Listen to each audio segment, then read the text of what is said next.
The markings of the Legiones Astartes are complicated, even more so than some of their 41st Millennium counterparts. Each legion is incredibly influenced not only by their homeworld's culture, but also the culture of their Primarch. Take the Dark Angels for instance, who can have up to 3 different sets of heraldry on any one legionary, from the Wings, Orders, and the regular line organization.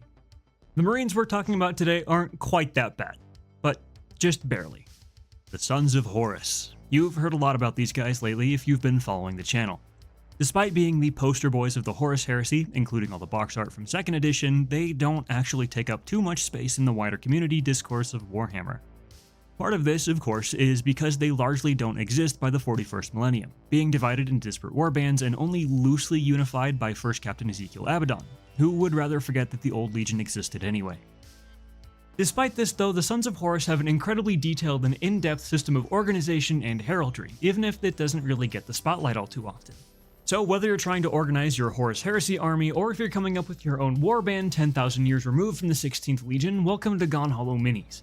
My name is Colt, and today we'll be going over the toes and transfers of the Sons of Horus. But first, why toes? A table of organization and equipment is a spreadsheet of how branches of the military are assembled and organized, but why stop at real militaries? Throughout the ages of Warhammer, many an author has attempted to fit chapters, legions, regiments, and more onto their own TOE, giving us players the chance to organize our own forces exactly how they would appear in the lore. Toes and Transfers is a series that puts all this information together, to give you the ultimate tool in collecting, organizing, and painting your miniatures, for the ultimate Codex-approved Warhammer army. Now, just to preface here, the Sons of Horus were an incredibly flexible fighting force. That's part of what made them so effective. Unbeholden to many of the strict divisions and organizations that bound other legions, the 16th was able to adapt to almost any situation as needed. But that's not a very satisfying answer when we're talking about how to build an army. So let's first talk about how most standard legions of the time were organized, just so that we can understand what rules the Sons of Horus were ignoring. The Principia Bellicosa, kind of a proto-Codex Astartes. It lays out how the Space Marine legions were intended to be organized and how their wars should be conducted. Legions are massive things, so it makes sense to me to start at the bottom. The core unit of a Space Marine legion is a squad.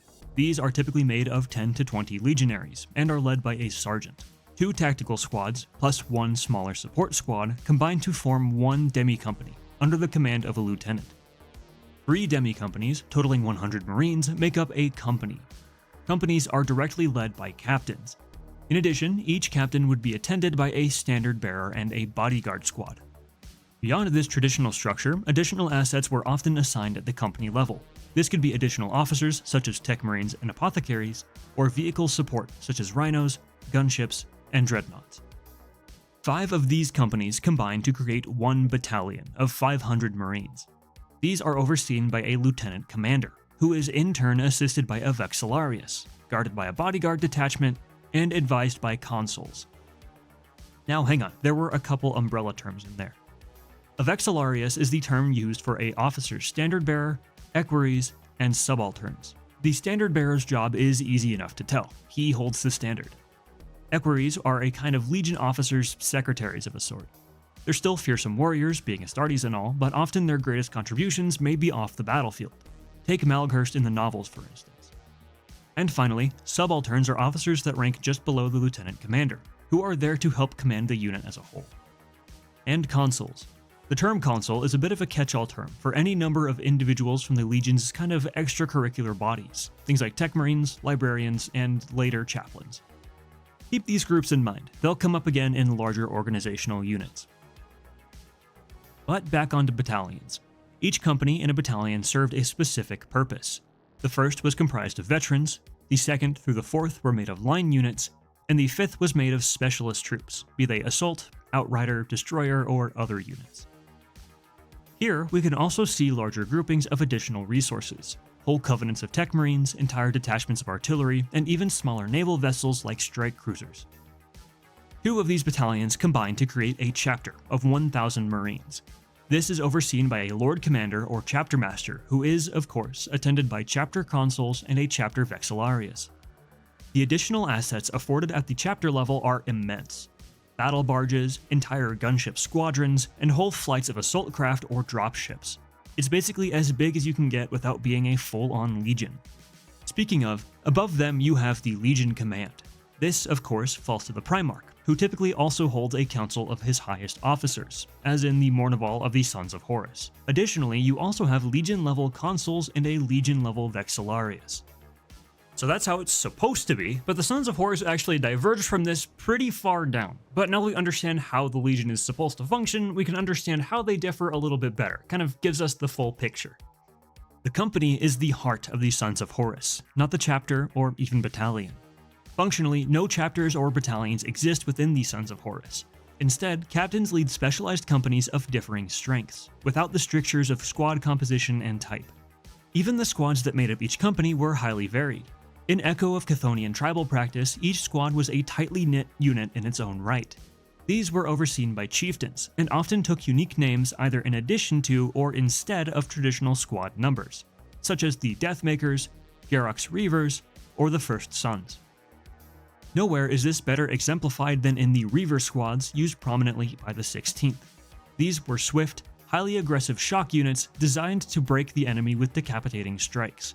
Each Reaver squad was essentially a small warband unto themselves, and operated as much in the process of completing their unit's assigned goal. The one slight exception to this style of organization and warfare is the First Company, the Justarin. This company, led most famously by Ezekiel Abaddon, are all veterans, and are perhaps the most versatile of all companies. Donning black and crimson, they are typically found at the Warmaster's side or doing his direct bidding as opposed to taking part in the regular open warfare. The presence of a First Company does also belie an unsung hierarchy that keeps this system operational. In the absence of strict rank hierarchies, the standing of any given captain was much less concrete. Much in line with Chthonian gang tradition, standing was determined by the strength of one's company and their standing with the Warmaster. There was definitely a hierarchy, but one that had to be felt out more than set in stone. All of this isn't to say that the Sons of Horus don't have ways of fielding forces larger than a company. Quite the opposite, in fact. This versatility allowed the Warmaster to select individual companies that were the best suited for any given engagement. It offered him almost absolute freedom in selecting the perfect assemblage of Astartes to complete the task in the most efficient way possible. These combinations of disparate companies were called spear tips, and were typically overseen by an experienced captain. But what about Praetors? They're units on the tabletop, and they're sold as Legion Praetors. And yeah, well, to be honest, I've got no clue. Again, the most recent and in my opinion reliable lore points to the Praetor not being a distinct title used often in the 16th. My rationalization for the existence of the Praetor models is that the term is just being used to reflect the specific tabletop role of a Praetor. In lore, that individual is likely a captain in higher standing that leads a larger company. Now, because nothing can ever be easy about this series, I did want to mention that there are certain exceptions to this rule, especially in older Black Books, supplements, and some Legions Imperialis supplements. These all make reference to certain chapters and battalions of the Sons of Horus, things that shouldn't exist as far as we know about the Sons of Horus organizational structure. As we've already gone over though, there is just as much information to disprove these claims, and the more recent information from the 3rd edition launch book states that the company is as large as it got. But with the organization of the Legion explained, we can move on to unit appearance and the transfer sheet. A standard legionary will appear in a dark sea green armor color. The specific tone of this can vary based on which source you're looking at, but anything in this kind of teal range will get the point across. For a quick note about pauldron color, it's mentioned that black pauldrons are typically reserved for command or chosen units. However, as the heresy went on, many other units started using them as well, even though they were only command adjacent. In addition, we see a lot of Mark 6 units with black pauldrons, regardless of command status, so at this point I think it's pretty safe to say it's just up to you. Along similar lines, pauldron markings depend on what armor pattern is being used. Typically, the Legion armorial is placed on the left pauldron, while tactical formation and squad number are placed on the right. Because Mark 6 armor includes bonding rivets on the left pauldron, the Legion armorial is instead placed on the right pauldron and squad designation is omitted. Veterans and destroyers gain the option to paint their pauldrons red with supplemental veterancy icons.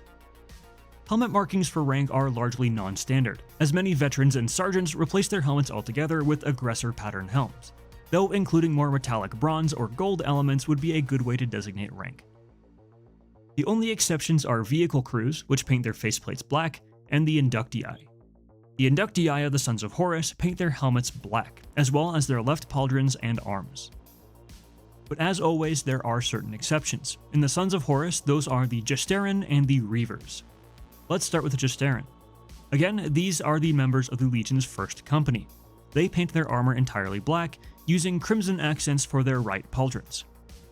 Reavers also paint their armor black, but instead of using red pauldrons, they maintain the sea green coloring, gaining the serpent's eye glyph on their right shoulder. Now some final decorations of note. Firstly are the Chthonian gang markings, seen as gold runes embedded in the ceramite. These are to denote accomplishments, kills, and heraldry. Each rune is carved by hand into the warrior's ceramite before being filled with molten gold. There's no standardization to these, and are added as the battle brother earns them. We also have golden skulls and mirror coins. These are additional decorations that warriors hang off of their armor or weapons. The skulls are taken from worthy enemies and coated in molten gold, both to honor the foe and declare the legionary's prowess. The mirror coins are a similar memento mori, and reference a Chthonian tradition of placing coins onto the eyes of the dead. Now onto the transfer sheet. There's actually a few of these, but most of the symbols are the same, so we'll start with the big one and make mention of any repeats from other sheets. Firstly is the Legion Armorial. Black is standard, but gold can be used for veterans or on armor patterns that use black left pauldrons. To the right are the Legion numerals. This can be placed on the right pauldron, on top of or instead of squad designation markings. Below, on the left-hand side, we have the Chthonian serpent glyph. This is commonly used to denote Reaver squads, but can also be used as a mark of veterancy. Below those are the very similarly named Eye of the Serpent symbols. These were used to show loyalty to the Warmaster, and were used by forces other than the Sons of Horus as well.